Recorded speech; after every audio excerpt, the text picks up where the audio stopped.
안녕하세요. 네, 다정한 오지랖 캠페인을 함께 준비하고 있는 네이버의 강세범이라고 합니다. 반갑습니다. 네, 먼저 이 자리에 계신 분들께 인사 부탁드립니다. 네, 안녕하세요. 모든 뇌는 행복했으면 좋겠다 이야기하는 장동선의 궁금한 뇌 유튜브 채널 운영도 하고 있는 뇌과학자 장동선입니다. 반갑습니다. 저희가 지금 20년간 해피빈에 기부했던 기부자 수를 봤더니 1,200만 명이더라고요. 이게 대한민국 스마트폰 좀 쓴다 하는 사람 기준으로 하면 5명 중에 1명이 쓴 거잖아요. 사실 굉장히 이제 놀라운 숫자 같아요. 이게 누가 시켜서 될 일도 아닌 것 같고, 어떻게 이런 숫자가 나오는지를 이제 파다 보니 이거는 뇌과학자 불러야 된다 해서 이제 박사님을 모시게 됐고, 첫 질문이지만 단도직입으로 좀 여쭤보고 싶어요. 기부하는 사람들의 뇌에서는 어떤 일이 일어나나요? 사실 기부라는 게 항상 똑같은 게 아니라 굉장히 다양한 맥락에서 일어나기도 해서 모든 기부를 똑같이 놓고 이야기하기는 어려울 수 있어요. 그렇지만 여러 연구들에 따르면 기본적으로 기부를 할 때 뇌에서 활성화되는 영역들은 뇌 안의 보상체계 를 주로 활성화시킨다라고 알려져 있어요. 좀 더 쉽게 우리가 아는 이야기로 하면 도파민이 분비가 되고요. 굉장히 행복하고 기쁜 마음이 드는 것이 기부할 때 일어나는 일이라고 볼 수가 있죠. 근데 이게 또 단순히 그냥 정말 내가 돈을 준다라고 하는 그 행위 자체로 바로 행복해지는 게 아니라 뇌 안에서 이제 VMPFC라고 해서 그리고 또 다른 영역에서 판단을 합니다. 어떠한 것이 가치 있는 일인가. 지금 이 돈을 내가 또는 어떠한 시간을 누군가한테 기부하면 이것이 정말 어떠한 가치 있는 일로 일어나게 될까. 이 가치 판단을 하는 영역에 있어서도 판단을 하고, 그리고 나서 이건 정말 좋은 일이고 잘한 것 같다라고 하면 그 help us glow라고 하는, 그러니까 도움을 주거나 기부하는 사람이 느끼는 따뜻하고 행복한 마음을 느끼게 해주는 그 뇌 안에서의 보상 체계가 발동이 된다라고 알려져 있어요. 그래서 물론 많은 일들이 뇌에서 일어나지만 큰 그림으로 이야기하게 되면 누군가를 돕는다는 것은, 기부를 한다는 것은 우리 스스로를 행복하게 만드는 일들 중에 하나입니다. 아니, 이게 도파민까지 나올 줄은 몰랐거든요. 도파민 아주 많이 관여하죠. 네, 왜냐하면 도파민은 우리가 그냥 쾌락을 느끼라고 나오는 것이 아니라 사실은 살면서 도움이 되는 보상을 내주는 거거든요. 좋은 것들을 계속 하라고. 그래서 도파민이 주로 언제 나와요? 맛있는 거 먹을 때 나오고, 사랑할 때 나오고, 뭐 사랑하는 사람이 날 사랑한다고 할 때 나오고, 그 다음에 갑자기 큰 돈이 생겼다라고 했을 때도 나오는데, 내가 누군가에게 기부를 하거나 무언가를 줄 때도 도파민이 나온다라는 것은 그것이 기본적으로 우리의 생존에 중요한 행위이기 때문에 뇌에서 그것에도 보상을 준다라고 해석할 수도 있습니다. 조금 더 들어가서 이제 여쭤보고 싶은 게, 이 전체 해피빈 기부자들 중에 최근 한 6년 정도를 보니 기부하신 분 전체 중에 50%가 또 기부하신 분들이더라고요. 재기부자들이신 거예요. 이게 이제 한 번 기부를 하면 자꾸 또 하게 되는 게, 이거 약간 중독성이 있는 건가? 네, 맞습니다. 그러니까 도파민 얘기를 했잖아요. 그러니까 우리가 예를 들어서 뭔가 맛있는 걸 먹었을 때 도파민이 나오면 그 음식을 또 먹고 싶잖아요. 마찬가지로 기부를 하고 나서도 내가 이 좋은 느낌이 있기 때문에 또 기부를 하고 싶어지는 메커니즘이 있는 거죠. 그래서 정말로 중독이 되듯이 기부를 하기보다는 그것이 습관이 되듯이 기부하는 것이 좀 좋습니다. 그러니까 뇌 안에서도 이 도파민 회로가 하나만 있는 게 아니라 여러 개가 있는데, 우리가 참고 견디고 노력하고 열심히 공부하고 시간을 들여서 노력할 때 그때도 내가 이걸 할 수 있도록 도파민이 분비가 되거든요. 근데 이 도파민 회로는 우리가 사용하면 사용할수록 계속해서 나에게 더 많은 기쁨을 주도록 되어 있어요. 내가 누군가한테 정말 플렉스하고 싶어서 내가 1억 썼어, 내가 뭐 1,000만 원을 썼어, 이렇게 막 그러한 보여주기의 기쁨으로 기부를 한다. 그러면 이게 중독이 돼서 다음에는 더 큰 걸 하는 그 기쁨을 내가 맛봐야지, 이렇게 될 수도 있는데, 사실은 뭐 그 기쁨도 나쁘진 않아요. 그렇지만 내가 감당을 할 수 있는 기쁨이 좋은 거니까 오히려 조그맣더라도 조금씩 내가 여유가 될 때마다 난 좋은 일을 한다라는 것을 하나의 습관처럼 가져가게 되면 내가 기부를 할 때 느끼는 뇌의 기쁨도 역시 길게 사라지지 않고 계속 조금씩 느낄 수 있지 않을까 생각합니다. 방금 이제 할 때 좀 돈도 적당히 해야 된다, 플렉스하면 안 된다 하셨는데, 기부를 습관화하는 게 혹시 내성이 생기진 않나요? 어느 정도 내성이 생길 수도 있어요. 저 같은 경우도 이제 뭐 기부하는 액수들이 뭐 크지 않아도 있습니다. 필리핀이나 아니면 외부에 있는 아이들에게 그 매달 보내는 금액도 있고. 근데 좀 부끄러운 얘기긴 한데요. 처음에 그 결제 걸어놓고 몇 달 동안 막 까먹기도 하고 그래요. 그러니까 이게 습관처럼 걸어 놓는다라고 하는 거는 내가 좋은 일을 하고 있다라는 패턴을 만들어 놨지만 매번 내가 꼭 기쁨을 얻기 위해서 그 일을 하는 건 아니고요. 사실은 많은 사람들의 경우에는 그게 일단 습관화되거나 패턴화되면 그냥 삶의 일부로 내가 패턴을 만들어 놓는 거죠. 근데 그게 나쁘다고 생각하지는 않습니다. 항상 기부를 할 때마다 이 기쁜 감정을 느끼려고 기부를 하게 되면 아까 말씀드린 것처럼 중독이 될 수도 있고, 그리고 그게 그 기부 자체의 목적하고 뭐 완벽하게 안 맞을 수도 있다는 생각도 해요. 그러니까 내가 즐겁자고 기부한다라고 생각할 수도 있지만 기부라고 하는 것의 목적이 내가 즐거운 것보다는 다른 사람에게 도움이 되고 이게 좀 보탬이 되면 좋겠다라는 마음이니까 소소하게 정말 습관처럼 기부를 하는 게 나쁘지 않다고 생각합니다. 저희끼리 준비를 하다 보니 MBTI T냐 F냐에 따라 누가 더 기부 많이 하지? 막 이제 이런 디베이트가 붙은 거예요. 한번 여쭤볼게요. F다. 나는 좀 감성적이다. 나는 이성적이야. 좀 T야. 나는 쌉티다.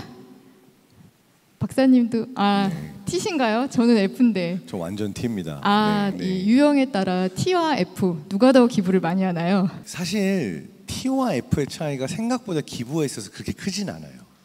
그렇지만 이제 통계에 따르면 F가 기부를 좀 더 자주 한다고 알려져 있긴 해요. 근데 이것도 또 맥락에 따라서 다르게 볼 수 있는 게 좀 더 뇌 안을 들여다보면 이제 F라고 하는 성향, 기질, 성격을 가진 사람들의 경우에는 아마 마음이 순간적으로 동했을 때 나 이 순간을 정말 돕고 싶어 라고 어떠한 그 공감이 발동을 했을 때 아마 그 행위를 할 것 같고, T의 경우에는 아까 말씀드린 것처럼 뇌에서의 이제 VNPFC처럼 이 가치 있는 일인가? 이게 정말 쓰일 수 있나? 이걸 하는 건 정말 좋겠네? 라고 판단을 하면 기부를 할 거예요. 그래서 아마도 빈도에 있어서 F가 좀 더 자주 할 수 있긴 하지만 T와 F가 이제 기부를 하는 동기부여나 그 판단 방식에 있어서 차이가 있을 뿐이지 둘 사이가 그렇게 크진 않은 걸로 알려져 있어요. 참고로 이제 성격 검사를 일반적으로 과학 논문으로 내거나 할 때는 MBTI보다는 빅 5 퍼스널리티 테스트라고 해서 다른 종류의 성격 검사를 더 많이 써요. 제가 이제 이 질문을 받고 흥미로워서 찾아봤어요. 성격과 기질 중에 어떤 성격 기질이 가장 기부를 많이 하는가. 그랬더니 가장 절대적으로 크게 작용하는 성격 요소는 오픈니스, 개방성이에요. 그러니까 예를 들어서 내가 새로운 것에 대해서 궁금해하고 열려있고 새로운 경험을 찾는 유형이다. 이 종류의 사람들이 가장 기부를 많이 하는 걸로 알려져 있고요. 그 다음에 MBTI로 굳이 얘기를 하자면 T냐 F냐의 차이보다 E냐 I냐의 차이가 더 크대요. 그러니까 E가 외향적인 사람들이 기부라는 행동을 조금 더 자주 하는 경향이 있다고 그래요. 아마 이 연구를 했던 곳들은 미국 같은 데일 거고, 그리고 기부를 하게 되는 상황도 많이 요인으로 작용할 것 같거든요. 그래서 제가 생각할 때 해피빈에서 20년 동안 1200만 명이나 나노 기부도 할 수 있게 만든 거 있잖아요. 이건 아마도 내향적인 사람도 기부를 하기 쉽게, 누구나 기부를 하기 쉽게 어떤 도구를 제공했다는 점에 있어서 기부의 빈도를 높일 수 있지 않았나 생각이 돼요. 그러니까 되게 중요한 게 마음이 있어도 실행으로까지 옮겨지거나 은행에 가거나 어딘가 내가 찾아가거나 하는 행동은 에너지가 들어가거든요. 그러니까 아마도 이걸 하는 건 외향적인 성격의 사람이 좀 더 쉬울 거예요. 근데 반면에 그렇게 크게 노력하지 않고도 집에서 그냥 이 앱으로 해피빈으로 클릭 기부했어. 와 기분 좋아. 이러면 충분히 내향적인 사람도 기부를 하기 쉽거든요. 그래서 서비스를 디자인할 때 중요한 것 중에 하나가 어떻게 하면 접근성을 높여서 굉장히 쉽게 어떠한 행동을 내가 하고 싶었던 거 하게 만들까라고 하는 게 굉장히 중요한데, 해피빈에서는 그 부분을 굉장히 잘 건드려 주신 것 같다라고 또 깨알같이 칭찬도 드리고 싶습니다. 해피빈 대표님 흐뭇하실 것 같아요. 네. 그러면 조금 이제 해피빈에서 보여지는 새로운 기부 흐름에 대해서 좀 이야기를 조금 더 확장해서 나눠보고 싶은데요. 팬덤 기부라고 하죠. 그러니까 예전에는 저희는 이제 기부 같은 이런 착한 일은 왼손이 하는 일을 오른손이 모르게 하라, 이런 이제 좀 오래된 명제가 있었는데 요즘은 좀 달라진 것 같아요. 좀 당당하게, 그리고 같이 하는 기부들이 많고, 그래서 해피빈에서도 보니까 뭐 임영웅 씨나 뭐 블랙핑크 리사 이런 분들, 션님의 팬들이 팬저금통을 만들었고, 그런 팬저금통이 116개나 되어 있고, 지금 누적된 게 한 65억 정도가 그렇게 기부가 되어 있대요. 그러니까 우르르 이제 다 같이 모여서 기부하는 게 있는데 이게 남들이 하면 기부도 하품처럼 따라하고 싶어지는 기제가 있을까요? 있습니다. 근데 이게 모든 사람들에게 작동한다기보다는 내가 많이 연결되어 있다고 느끼는 사람에게서 받는 영향이 클 거예요. 그래서 방금 말씀하신 것 같은 팬덤 기부가 대표적인 예인데, 내가 정말 좋아하는 뭐 임영웅 씨를 좋아하는 임영웅 씨의 팬들, 이분들이 이제 임영웅 씨의 행동을 보게 되면 뇌에서의 그 뉴럴 커플링이라고 부르는 어떤 싱크로니제이션, 동기화가 더 높게 일어날 수 있다라고 짐작해 볼 수 있어요. 그러니까 내가 좋아하는 사람을 보고 있으면, 그러니까 팬으로서 또는 진짜 좋아하는 누군가를 보고 있으면 이 사람의 마음, 감정, 생각 이러한 것들을 내 뇌가 같이 따라하고 시뮬레이션 하려고 하거든요. 근데 이러한 것들이 만약에 그 내가 좋아하는 어떤 아이돌이 기부란 행동을 한다라는 거 보면 나도 그걸 같이 하고 싶다라고 하는 욕망으로 작용하게 되는 거죠.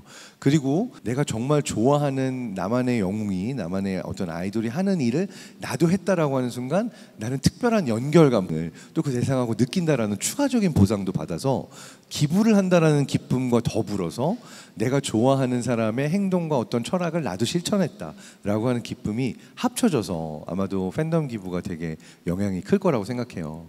그리고 아마도 요거는 뭐 좀 더 가서 생각을 해보면 우리나라의 경우에는 특정 팬에서 기부를 했다, 우리도 질 수 없지, 우리도 기부를 해야지 라고 해서 또 어떤 경쟁 심리 같은 게 발동이 되면 더 많이, 우리도 더 많이 참여하자, 이러한 형태의 또 메커니즘이 발동이 돼서 또 내 집단 외 집단 나누고 경쟁 심리까지 이제 들어오게 되면 야, 우리가 기부 더 많이 했어 이러면 또 추가 보상이 뇌에서 일어나는 거죠. 그래서 되게 복합적으로 어떤 팬덤들의 경우에는 내가 좋아하는 사람과 연결되고 싶다라는 마음과 그걸 실천했을 때 오는 보상, 기부했을 때 오는 보상, 그리고 또 다른 누구보다 우리가 더 나아, 우리가 더 많이 했어, 뭐 이런 기쁨들까지도 합쳐져서 여기에 더 많은 기부금이 들어오게 되지 않나 생각됩니다. 좀 까다로운 질문도 그럼 연결해서 드려보고 싶은데요. 나는 1,000원 기부를 100번 한다. vs 10만 원 기부를 한 번 한다. 박사님 어떤 거 선택하시겠어요? 그러니까 일반적으로 행복은 그 빈도가 중요하다는 얘기를 하기는 해요. 근데 이제 과학자의 마인드에서는 이런 형태의 밸런스 게임을 되게 싫어해요. 그러니까 그 이유 중에 하나가, 제가 누군가에 1,000원을 줬어요. 그리고 뇌를 들여다 봅시다. 이 1,000원에 대한 반응이 다 다를 거예요. 그러니까 어떤 사람, 예를 들어서 우리 아들한테는 한 달 용돈이 뭐 또 일주일 용돈이 5,000원이다. 1,000원이면은 내가 월화수목금 학교 나가는 5일 중에서 하루 간식 사 먹을 수 있는 돈을 다 내는 게 1,000원이에요. 되게 큰 돈일 거란 말이죠. 근데 반면에 이제 직장에서 돈을 버는 사람들의 경우에는 뭐 맥주 하나 먹어도 5,000원 넘는 뭐 정말 많은 돈을 쓰기도 하니까 그 입장에서 1,000원 기부라고 하는 거는 얼마 안 되는 일이라고 느껴질 수도 있는 거죠. 1,000원 기부 100번이라고 할 때 그 1,000원이 모두에게 똑같은 1,000원은 아니에요. 그리고 10만 원이라고 하는 게 뭐 클 수도 있고 작을 수도 있고, 그러니까 비교 대상으로 이 밸런스 게임에서는 이제 너무 티스럽게 과학자스럽게 이거를 보면은 정확하게 이걸 이렇게 나눠서 볼 수는 없다가 답이긴 하겠지만, 그래도 원래 의도를 받아서 작은 돈이라도 여러 번 하는 게 낫냐, 아니면은 큰 돈을 한 번에 하는 게 낫냐, 두 개가 아마 다른 기쁨을 줄 거예요. 아마 큰 돈을 한 번에 하는 건 어떤 플렉스의 기쁨, 뭐 이런 아까 말씀드렸던 조금 더 뿌듯함을 주겠죠. 근데 반면에 조금씩 자주 기부하는 거는 삶 속에서 작지만 나에게 긍정적인 자극을 줄 수 있는 힘도 될 수가 있어서, 사실은 그 돈이 크냐 작냐를 떠나서 빈도가 늘어나는 것 자체가 조금 더 긍정적일 수 있겠다, 이런 생각을 하긴 합니다. 왜냐하면은 이 구매를 하는 행동도 그렇고 내 뇌에서 무언가를 기억하는 것도 그렇고 자주 볼수록 자주 할수록 그것을 더 자주 하게 되고 거기에서 어떤 가치를 더 보게 되거든요. 그래서 이 빈도를 늘린다라고 하는 것 자체가 의미가 더 클 것 같다라는 생각이 들긴 합니다. 해피빈 기부하신 분 중에 최다 기부자를 이제 데이터를 뽑아주셨어요. 누군지는 안 알려주셨는데 353원을 무려 54,000배 기부를 하신 거예요. 그래서 그동안 아마 본인도 모르실 것 같아요. 1,900만 원을 기부하셨대요.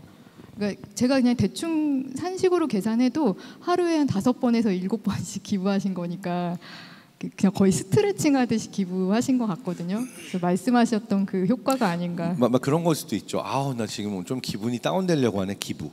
이렇게 나 오늘 기분 나쁜 말 들었어. 기부. 이런 것처럼. 박사님은 아니시죠? 이분 5만 회 이상 하신 분. 그렇네. 그렇게 해볼까 도전 심리가 생기긴 하는데요. 경쟁. 네. 근데 아마도 그게 일종의 리추얼처럼 삶 속에서 어떤 순간마다 내가 기부란 행위를 한다라고 하는 거를 그야말로 삶의 일부로 실천하신 분이 아닐까 생각이 됩니다.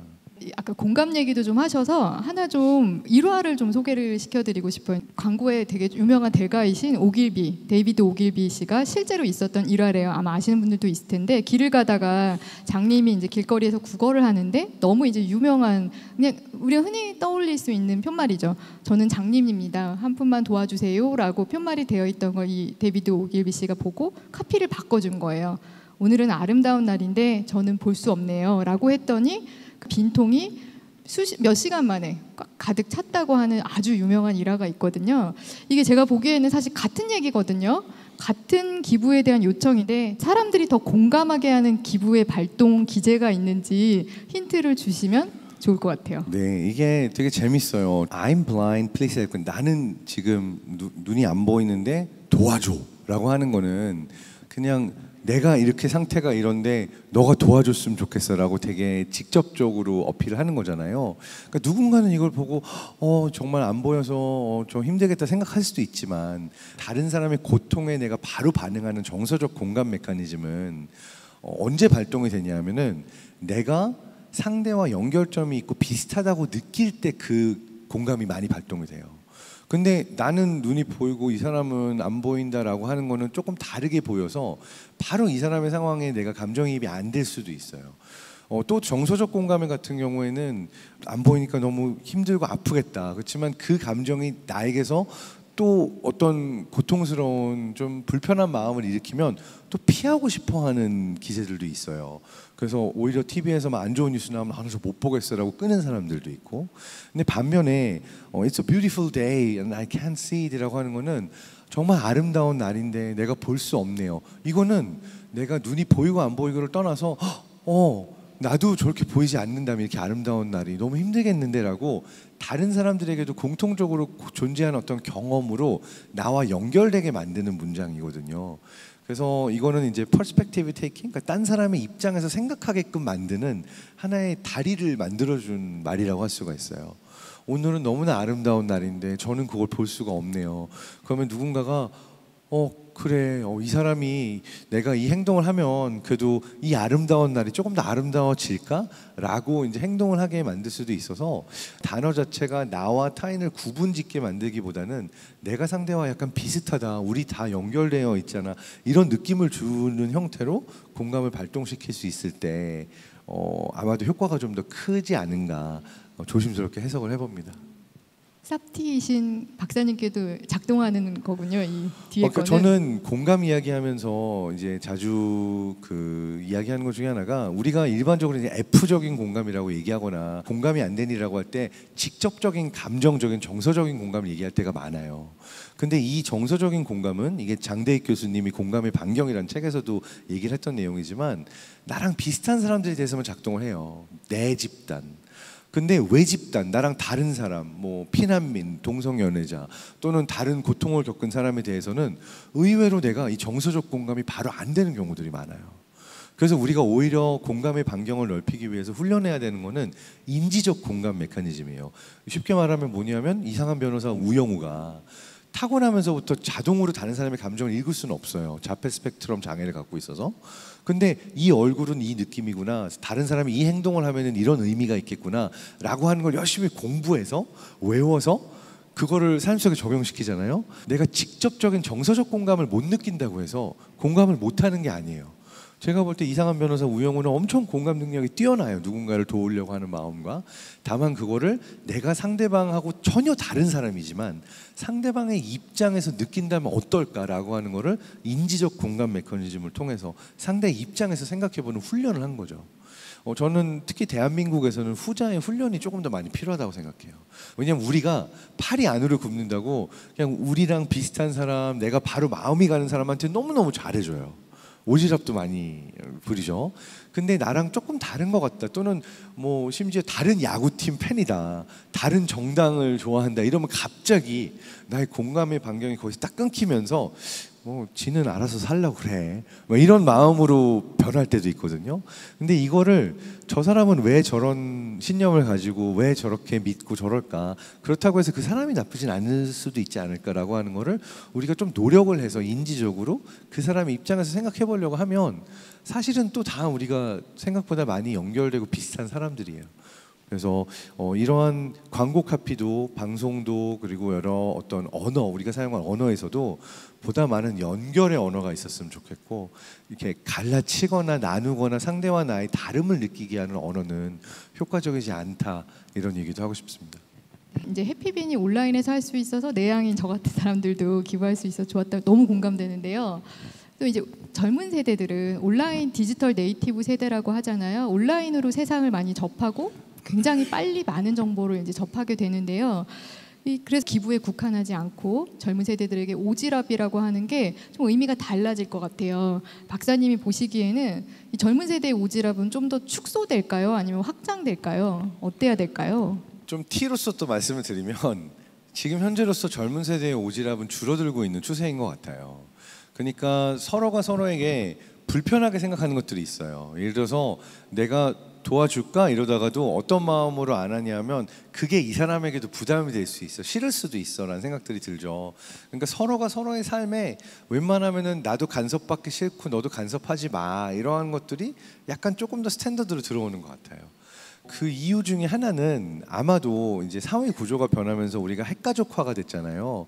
그러니까 사실 굉장히 많은 사람들이 북적북적 살다 보면 서로 불편을 끼치기도 하고 그걸 참기도 하고, 어쨌든 함께 이렇게 지내는 부분에 있어서 오지랖이 트레이닝이 되거든요. 근데 각자가 다 혼자거나 몇 명 없을 때는 오히려 이제 우리가 늘 배우는 게 다른 사람에게 패기치지 않는 것들이 더 중요하다, 이러한 것들이 좀 배워져요.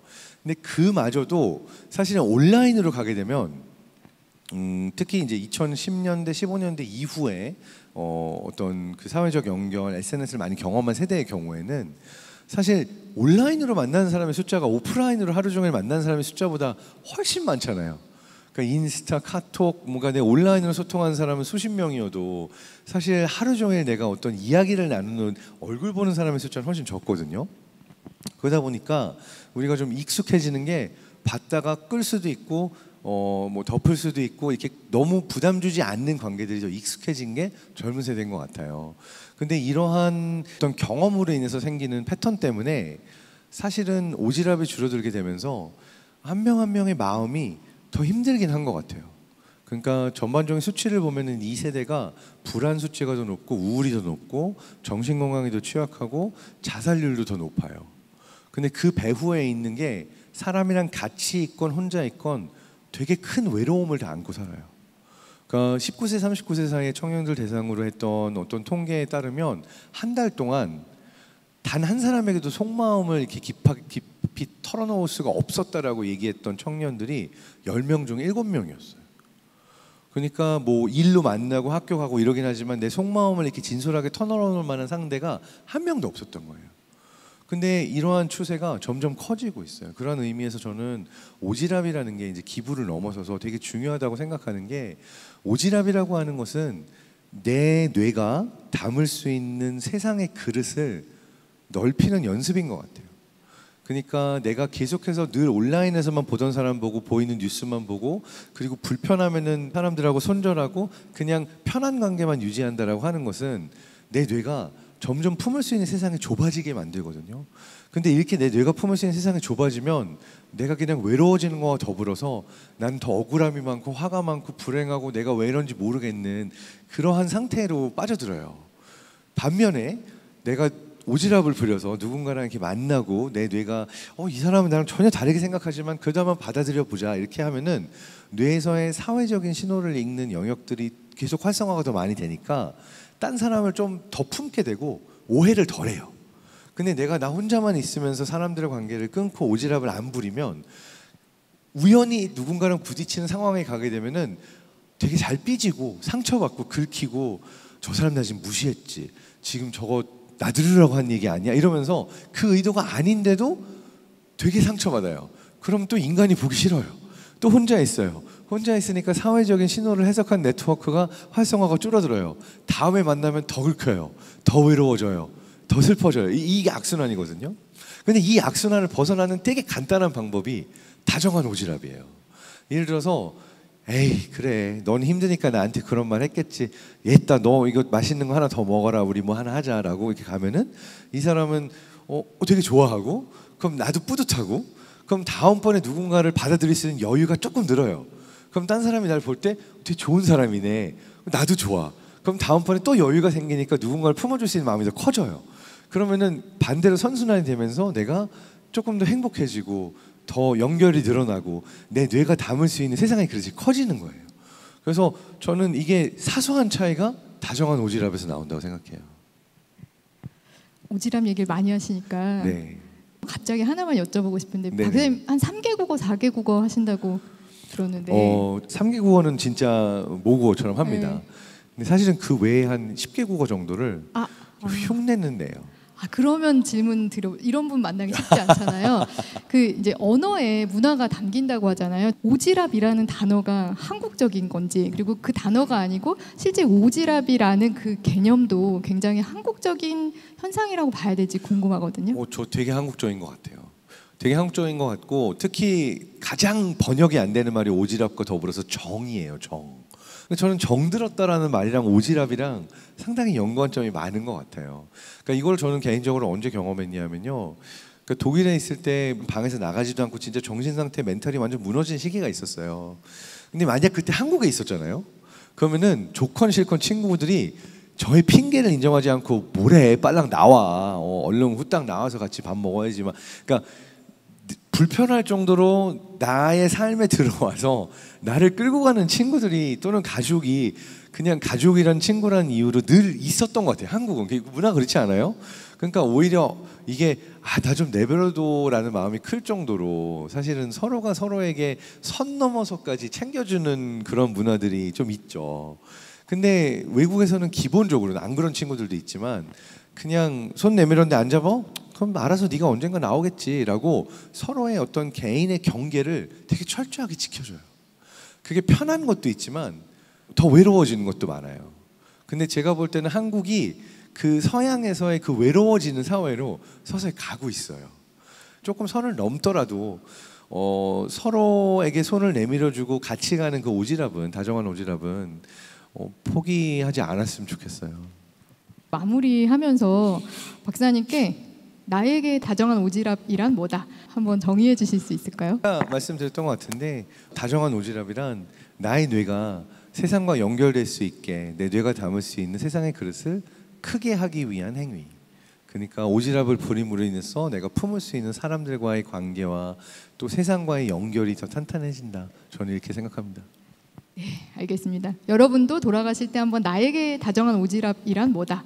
한번 정의해봐 주시면 좋을 것 같습니다. 감사합니다. 진행 감사합니다.